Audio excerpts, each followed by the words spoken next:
बरेली हिंसा के बाद सीएम योगी ने कट्टरपंथियों पर एक बार फिर से करारा प्रहार किया है। सीएम योगी ने यह साफ कर दिया है कि उत्तर प्रदेश में गजवाए हिंद का नारा बिल्कुल नहीं चलेगा और जो भी ऐसा सपना देखेगा उसके लिए जहन्नुम जाने का रास्ता खुल जाएगा। सीएम योगी ने हिंसा फैलाने वालों को एक बार फिर कड़ी चेतावनी देते हुए साफ कर दिया कि जो लोग बच्चों को आई लव मोहम्मद का पोस्टर देकर सड़कों पर उतार रहे हैं, ऐसे कायर लोगों को छोड़ा नहीं जाएगा।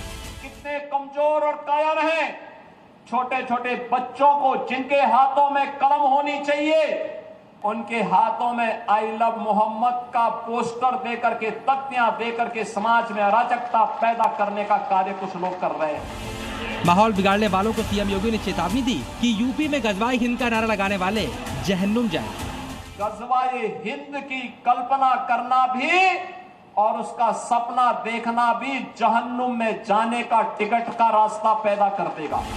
सीएम ने कांग्रेस और समाजवादी पार्टी को भी कड़ा संदेश देते हुए कहा, जो गलत मंशा लेकर चलेगा उसका विनाश तय है। जब समाजवादी पार्टी की सरकार हुआ करती थी, कांग्रेस की सरकारें हुआ करती थी, ये लोग दंगा करवाते थे। इससे एक दिन पहले भी सीएम ने कट्टरपंथियों को चेतावनी दी थी कि हिंसा फैलाने वालों की ऐसी डेंटिंग पेंटिंग होगी कि उन्हें 7 पीढ़ियां याद आ जाए। और बरेली हिंसा के बाद उपद्रवियों को मुख्यमंत्री योगी आदित्यनाथ ने कड़ी वार्निंग दी। पिछले 3 दिनों के अंदर सीएम योगी ने अलग अलग मंच से साफ कर दिया कि उत्तर प्रदेश में हिंसा की कोई जगह नहीं। सीएम योगी ने अपनी वार्निंग में यह स्पष्ट कर दिया है, साफ कर दिया है कि जो लातों के भूत हैं वो बातों से मानने वाले नहीं है, वो बातों से नहीं मानते। अब अगर दुस्साहस करोगे तो वैसे ही पिटोगे जैसा बरेली में पिटे थे। ये स्पष्ट कहा है मुख्यमंत्री योगी आदित्यनाथ ने इन्हीं शब्दों के साथ। उन्होंने कहा कि मूर्खों को यह पता नहीं है कि आस्था को प्यार नहीं सम्मान दिया जाता है, आस्था को प्यार नहीं सम्मान दिया जाता है। बच्चों के हाथों में कलम की जगह आई लव मोहम्मद का पोस्टर देकर अराजकता फैला रहे हैं, ये योगी आदित्यनाथ ने कहा। उन्होंने कहा कि बरेली में बवाल करने वालों को अराजकता फैलाने की जो है वो कीमत चुकानी पड़ेगी। समय समय पर इनकी गतिविधियों के बारे में शासन को अवगत कराना होगा, जिससे समय रहते इनकी नाजायज गतिविधियों पर सरकार पूरी तरह नकेल कस सके। कुछ लोगों को शांति और विकास अच्छा नहीं लगता, लातों के भूत बातों से नहीं मानते। जब भी पर्व और त्योहार आते थे उत्पात शुरू हो जाती थी। अब उत्पातियों और उपद्रवियों को पता लगेगा कि 7 पीढ़ियां याद आएंगी उनको। कभी कभी बुरी आदतें जाती नहीं लोगों की, तो उसके लिए उनकी डेंटिंग पेंटिंग करवानी पड़ती है कायदे से। वो ये मानता था धमकी देंगे और हम जबरदस्ती जाम कर देंगे। हमने कहा जाम नहीं होगा, कर्फ्यू भी नहीं लगेगा, लेकिन कर्फ्यू का सबक तुम्हें ऐसा सिखा देंगे कि तुम्हारी आने वाली पीढ़ी दंगा करना भूल जाएगी। और बरेली हिंसा मामले में तौकीर रजा समेत अब तक 27 लोगों को गिरफ्तार किया जा चुका है, जबकि 37 लोगों को हिरासत में लेकर पूछताछ की जा रही है। हिंसा फैलाने वालों में तौकीर के करीबी नदीम का नाम भी सामने आ रहा है, जो परिवार समेत फरार है। नदीम खान को तौकीर रजा का राइट हैंड माना जाता है और आरोप है कि हिंसा फैलाने के लिए उसने ही लोगों को इकट्ठा किया था। इसके लिए नदीम खान ने व्हाट्सएप पर एक ग्रुप बनाया था। इस ग्रुप के जरिए नदीम ने हिंसा के लिए लोगों को बुलाया। नदीम ने 55 लोगों को व्हाट्सएप पर कॉल की थी। जी मीडिया की टीम नदीम के घर की तलाश में निकली तो लोगों में इतना खौफ दिखा कि किसी ने उसका पता नहीं बताया। यहाँ पे नदीम खान कहाँ रहते हैं? सर मुझे पता नहीं। तो नदीम खान कहाँ रहते हैं? हमें नहीं मालूम। तो नदीम खान के बारे में नहीं जानते? ना, मैं नहीं जानता। वहीं एक शख्स ने नदीम का पता तो बताया, लेकिन रास्ता दिखाने से उसने भी इनकार कर दिया। इसके बाद जी मीडिया की टीम जब नदीम के घर पहुंची तो वहां ताला लटका मिला। नदीम खान का घर है, नदीम खान के घर के बाहर ताला लगा हुआ है। ये सामने एक और गेट है, यहाँ भी ताला लगा हुआ है। फरार है ये, पुलिस के रिकॉर्ड के हिसाब से तलाश इसकी की जा रही है। वहीं पड़ोसियों ने भी नदीम के परिवार सहित जाने की बात कबूल की। लोग कहीं गए हुए हैं बाहर, ताला लगा है लॉक करके, कल परसों के गए हुए, बल्कि परसों यानी जुमे वाले दिन, जिस दिन ये पूरा बवाल हुआ था। हाँ, उस दिन से नहीं है ये लोग। नदीम घर छोड़कर फरार हो चुका है। देखना ये होगा कि गिरफ्तारी के बाद और कौन कौन से साक्ष्य सामने आते हैं। कैमरा पर्सन दीपक के साथ ब्रजेश तिवारी, जी मीडिया, बरेली। नवरात्र की शुरुआत के साथ ही उत्तर प्रदेश पुलिस की महिला फोर्स अपराधियों के खिलाफ ताबड़तोड़ एक्शन ले रही है। बीते 24 घंटों के भीतर योगी की लेडी ब्रिगेड ने कई शहरों में ऑपरेशन लंगड़ा चलाते हुए बदमाशों पर शिकंजा कसा है।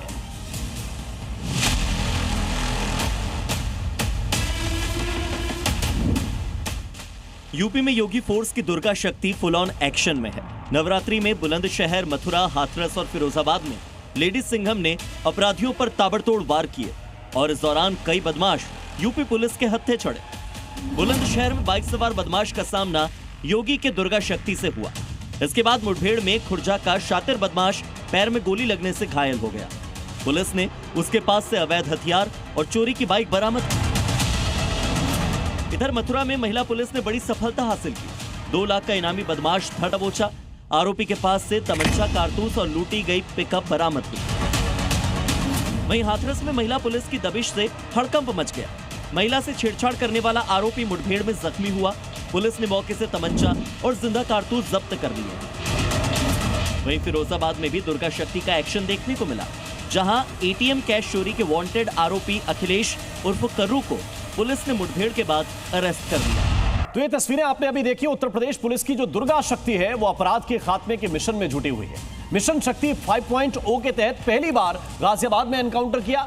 एक एक करके देखिए योगी की दुर्गा शक्ति कैसे कहर बनकर अपराधियों पर टूट रही है। आइए देखते हैं। गाजियाबाद में शातिर अपराधी एनकाउंटर के बाद इसी महिला फोर्स ने गिरफ्तार किए, इसी दुर्गा शक्ति ने गिरफ्तार किए। बागपत में युवक पर हमला करने वाला आरोपी गिरफ्तार किया गया।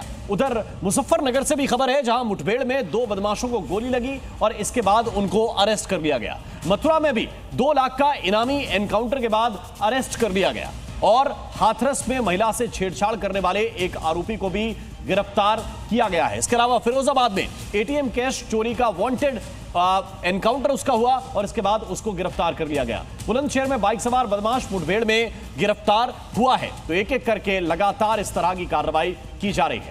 योगी फोर्स के एक्शन से थर्राए अपराधी अब जुर्म से तौबा करने की कस्में खा रहे हैं। बागपत में महिला अपराधों से जुड़े 1199 आरोपियों ने पुलिस थाने के सामने शपथ ली। अब इसका वीडियो वायरल हो रहा है।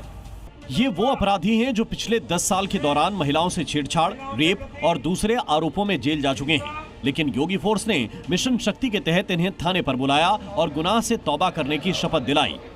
बागपत पुलिस ने जिले के 10 थानों पर एक साथ ये आयोजन किया, जहां 1199 अपराधियों ने जुर्म छोड़कर महिला सम्मान और सुरक्षा की शपथ ली।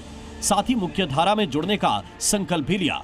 बागपत पुलिस की यह पहल महिला सुरक्षा की दिशा में एक बड़ा कदम माना जा रहा है। उनको हिदायत दी गई कि भविष्य में यदि ऐसा कार्य करते हैं तो उनके ऊपर कड़ी कार्रवाई वैधानिक रूप से की जाएगी। और आइए बात करते हैं दिल्ली के इस डर्टी बाबा की, जिसका अब गेम ओवर हो गया है। अब तक दिल्ली पुलिस को चकमा दे रहा चैतन्यानंद सरस्वती, इसको आगरा से गिरफ्तार कर लिया गया। मेडिकल के बाद पटियाला हाउस कोर्ट में चैतन्यानंद की पेशी हुई, जहां से उसे 5 दिन की पुलिस कस्टडी में भेज दिया गया है।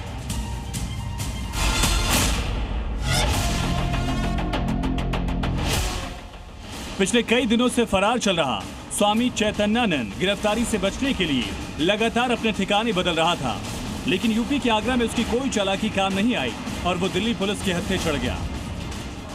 पार्था सारथी उर्फ चैतन्यानंद सरस्वती की तलाश में इसी दौरान हमें कल एक रात में सफलता मिली, जिसमें कि आगरा के एक होटल में हमें मिल गया। इसको वहाँ पे आइडेंटिफाई किया गया तो पता लगा ये वही है, तो इसको वहाँ से अप्रीहेंड किया गया और अभी लाया गया और अभी इसके आगे केस में गिरफ्तारी डाल के इसकी पूछताछ की जाएगी। इसे पकड़ने के लिए दिल्ली पुलिस ने एक बड़ा तलाशी अभियान चलाया। दिल्ली पुलिस ने कई टीमें बनाई। ये बाबा के अड्डों पर लगातार छापेमारी कर रही थी। यूपी, हरियाणा और दिल्ली में डर्टी बाबा की तलाश में पुलिस जुटी थी। तभी पुलिस को आगरा से इसके छिपे होने की खबर मिली। इसके बाद जाल फैलाकर दिल्ली पुलिस ने डर्टी बाबा को धर दबोचा। बाबा की एंट्री किस नाम से हुई है? आप देख सकते हैं कि बाबा की एंट्री जो है रजिस्टर में, यहाँ होटल का जो रजिस्टर है उसमें स्वामी पार्थ सारथी के नाम से हुई है। और आइए अब फटाफट आपको बता देते हैं इस डर्टी बाबा का पूरा कच्चा चिट्ठा क्या है। एक एक करके एक एक डिटेल आपको समझाते हैं। 1998 में शारदा पीठ का प्लॉट इसे आवंटित हुआ। इसके बाद दिल्ली के वसंत कुंज में इसने जो है वो मठ बनाया। चैतन्यानंद को मठ का अटॉर्नी बनाया गया। क्या क्या हुआ एक एक सिलसिलेवार समझिए। 2008 में चैतन्यानंद ने मठ का नाम बदल दिया। जो मठ था उसका नाम बदल दिया गया। फिर क्या हुआ, फर्जी दस्तावेजों के आधार पर 40 करोड़ रुपए का गबन किया इस चैतन्यानंद ने। चैतन्यानंद के पास 2 फर्जी पासपोर्ट भी मिले और दोनों पासपोर्ट जो हैं वो फर्जी दस्तावेजों के आधार पर तैयार करवाए गए। पहला जो पासपोर्ट है उसमें जन्म स्थान दार्जिलिंग दर्ज है, दार्जिलिंग में ये पैदा हुआ ऐसा लिखा है, और दूसरा जो पासपोर्ट है उसमें जन्म स्थान तमिलनाडु दर्ज किया गया है। 2 अलग अलग नामों से इसके बैंक अकाउंट भी थे और उन बैंक अकाउंट में पैसे का ट्रांजैक्शन भी अब पुलिस जांच रही है। कल हरियाणा के नूंह में चोर गैंग को पकड़ने गई पुलिस टीम पर उपद्रवियों ने पथराव और फायरिंग की, जिसमें कई पुलिसकर्मी घायल हुए। पुलिस ने अब कार्रवाई करते हुए 13 आरोपियों को गिरफ्तार कर लिया है और 90 लोगों के खिलाफ एफआईआर दर्ज की है, जिनमें 30 नामजद हैं। हरियाणा के नूंह में चोर गैंग को पकड़ने के लिए पुलिस की टीम पहुंची तो चोर गैंग के सपोर्ट में उपद्रवी सामने आ गए। फिर पुलिस पर पथराव किया गया, फायरिंग तक की गई, जिसमें कई पुलिस वाले घायल हो गए। लेकिन अब पुलिस पर पत्थरबाजी करने वालों का हिसाब हो रहा है। पुलिस ने 13 आरोपियों को गिरफ्तार किया है, साथ ही 90 लोगों के खिलाफ एफआईआर भी दर्ज की गई है, जिनमें से 30 लोग नामजद हैं।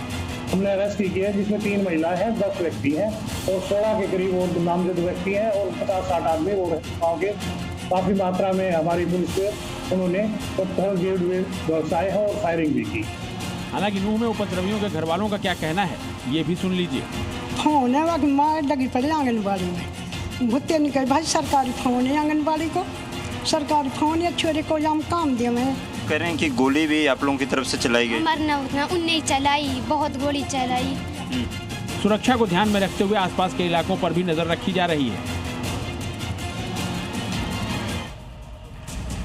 नूंह में पुलिस उस गैंग को पकड़ने के लिए आई थी जिसका काम लग्जरी गाड़ियों को चुराना और साइबर अपराध करना है, लेकिन पुलिस के पहुंचते ही पूरी प्लानिंग से पथराव और फायरिंग तक की गई। कल जहां बवाल हुआ था उसी गांव से देखिए राहुल मिश्रा की ग्राउंड रिपोर्ट। वाहन चोरी और साइबर ठगी के मामले को लेकर के पुलिस यहां पर रेड करने के लिए आई थी, लेकिन परिवारजनों का यहां पर आरोप है कि पुलिस ने यहां पर हमला किया था। पुलिस कह रही है कि जब वो लोग पकड़ने के लिए आए थे तो आप लोगों ने यहां पर से हमला किया, गोलियां चलाई आप लोगों ने और पत्थरबाजी। तस्वीर देखता बस हम हाथ कर झूठ बोल रहा है। आप लोगों ने हमला पहले किया? झूठ बोला बेटा, खुदा तक भी ना करो, सत्यानाश जाएगा जो कहीं नहीं करो। आप घर का यदि आप माहौल देखें तो आप यहाँ पे चारों तरफ शीशे जरूर पड़े हुए हैं, लेकिन ये आरोप इन लोगों की तरफ से जो परिवार वाले हैं उनकी तरफ से आरोप लगाए। उधर बरेली में आई लव मोहम्मद के बैनर पोस्टर लेकर प्रदर्शन करने वालों ने हिंसा भड़काई तो योगी फोर्स एक्शन में आ गई। गाजियाबाद से मुजफ्फरनगर तक पुलिस ने ऐसे बैनर पोस्टर लगाने वालों को हिरासत में लिया है।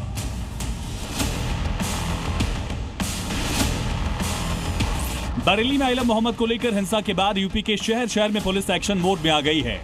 पोस्टर के आड़ में माहौल बिगाड़ने वालों पर कड़ी कार्रवाई की जा रही है। इसी कड़ी में योगी फोर्स ने गाजियाबाद से मुजफ्फरनगर तक करीब 10 लोगों को हिरासत में लिया। गाजियाबाद के मोदी नगर थाने में किदवई नगर और मुरादनगर थाने के मलिक नगर इलाके में जगह जगह गलियों से लेकर घरों तक आई लव मोहम्मद लिखे पोस्टर और बैनर मिले। साथ ही 3 लोगों को हिरासत में भी लिया। मुजफ्फरनगर जनपद में घरों और गाड़ियों पर आई लव मोहम्मद के पोस्टर चिपकाने वाले 5 लोगों को पुलिस ने गिरफ्तार किया। वहीं पुलिस ने एक प्रिंटिंग प्रेस से काफी तादाद में आई लव मोहम्मद के पोस्टर बरामद किए। प्रिंटिंग मशीन को भी जब्त कर लिया है। कुछ लोग माहौल खराब करने का प्रयास कर रहे थे और इसमें कुछ स्टिकर और कुछ पोस्टर जो है घरों पे और गाड़ियों पे लगा रहे थे। और यूपी में आई लव विवाद अब पोस्टर वॉर में बदल चुका है। कल बीजेपी ने आई लव योगी आदित्यनाथ के पोस्टर लगाए तो आज जवाब में समाजवादी पार्टी ने आई लव अखिलेश का पोस्टर चिपका दिया। सियासी गलियारों में ये आई लव पोस्टर वॉर अब चर्चा का नया मुद्दा बन चुका है।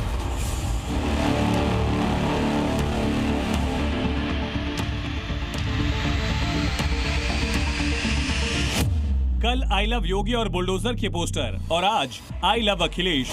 आई लव योगी आदित्यनाथ के नाम से पोस्टर लगने के बाद अब समाजवादी पार्टी और बीजेपी के बीच पोस्टर वॉर शुरू हो गया है। अब इसी के जवाब में समाजवादी लोहिया वाहिनी ने आई लव अखिलेश यादव का पोस्टर लगवा दिया। आई लव अखिलेश, आई लव शिक्षा, विकास, रोजगार का पोस्टर लगाया है। ये पोस्टर विवेक सिंह यादव जो कि समाजवादी पार्टी लोहिया वाहिनी के राष्ट्रीय सचिव है, उन्होंने लगाया है। आई लव मोहम्मद के पोस्टर को लेकर बीते कुछ दिनों पहले यूपी में कई जगहों पर प्रदर्शन भी किए गए। उधर महाराष्ट्र के कई हिस्सों में लगातार बारिश ने जनजीवन अस्त व्यस्त कर दिया है। सड़कों पर पानी भर गया, नदियां उफान पर हैं और कई डैम ओवरफ्लो हो चुके हैं। नदी किनारे के गांव में पलायन भी अब शुरू हो चुका है।